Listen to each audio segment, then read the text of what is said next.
This is WENY News.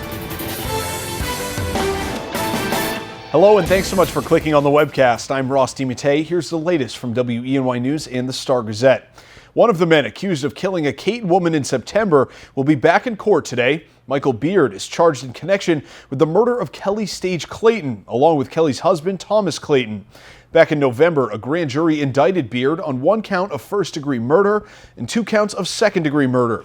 Prosecutors are calling this case a murder-for-hire situation. WENY's Logan Wilson will be in the Steuben County courtroom for Beard's appearance today. Stay with WENY News for updates on this story. And a couple charged with arson and murder after a fatal fire in Wayland will head back to court today as well. Joseph and Irene Myers are expected to be arraigned today. As WENY News reported last week, the two were charged with 2 counts of first-degree arson, second-degree murder, attempted insurance fraud, and conspiracy. And Joe Myers was individually charged with first-degree murder as well. They were arrested in March in connection to the house fire that killed David Odell back in February. WENY News will follow the case today and will keep you updated on any new developments. For the first time during the 4 trials that have spanned nearly a decade, defense attorneys will be allowed to argue someone other than Cal Harris murdered his wife, Michelle. Judge Richard Mott announced on Friday he will allow the defense to argue third-party culpability. That's according to a media partner, the Star-Gazette. Mott says he will allow it to us to a certain extent, but he will not hear many trials for other suspects.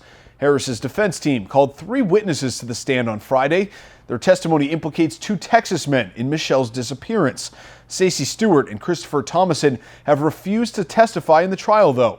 Testimony in the 4th Cal Harris murder trial is expected to continue tomorrow afternoon. A report of a possible meth lab in Ithaca led police to find a jackpot of stolen goods. Ithaca police say they responded to a shed near an empty business lot on West Buffalo Street shortly after midnight on Sunday.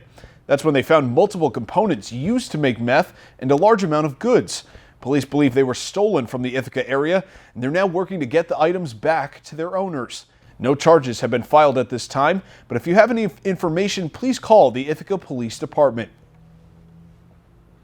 And now here's Craig Flint with a look at today's forecast. A rainy start to today, but some peaks of sunshine later, right, Craig? Yeah, soggy start as the wet weather moves through here. Probably figure a 2-hour period of rain and steady rain at least. Then during the afternoon, I think skies will be stubborn, but we'll try to give you some glimpses of sun with a high of 57 today. Overnight tonight, skies will be mostly cloudy. We'll try to give you some partial clearing, but be on the lookout. Any lengthy clearing tonight, a combination of any clearing and the moisture that we have, because we're obviously going through some rain, likely will lead to the development of new low cloud coverage or fog and a low near 40. Over the northern tier today, the steadiest of the rain shifting and moving away, and then high temperatures should be upper 50s, mainly in the upper 50s. Same deal here across the southern tier. The batch of steady rain comes through. That exits. High of about 57 for Elmira and over the Finger Lakes today. Highs here in the mid-50s with the steadiest of the rain shifting through. As we take a look here at the last 6 hours of satellite radar data, notice it's not anything that's like widespread. Well, I shouldn't say it's not widespread because it is, but it's not very big, right?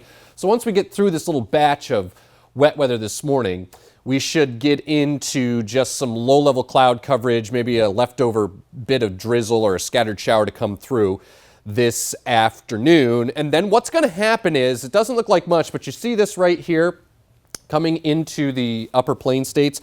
That is a new area of low pressure that will spawn. And as it dives its way to the south, it's going to be cut off from the main flow. It's a very blocky pattern in terms of the jet stream. So this will kind of dive south and produce at least scattered showers through the day. Wednesday, Thursday, and Friday. So it's going to be a slow mover. But by the time we get to the weekend, there are some indications that this will start to improve, move away. So that will lead to some improving weather by the weekend. So let's recap today. Rain likely, especially through the first part of the day, and a high of 57. Cloud coverage with some glimpses of sun on Tuesday and a high of 62. There's the new wet weather for Wednesday. Opportunity for showers, some thunder around Wednesday and a high of 64. Few showers Thursday, Few showers Friday. A little cooler Thursday, 58, 65, which is average for this time of the year on Friday. And there's the improvement as we head into the Mother's Day weekend. Sunshine and rain-free, 70 Saturday, and a few drops on Sunday for Mother's Day, and a high 65 to 70. Ross? Thank you so much, Craig. And for the latest news, weather, and sports, be sure to watch WENY News at noon, 5:36, and 11 o'clock. Don't forget to pick up a copy of today's Star Gazette. I'm Ross DiMattei. Enjoy your Monday.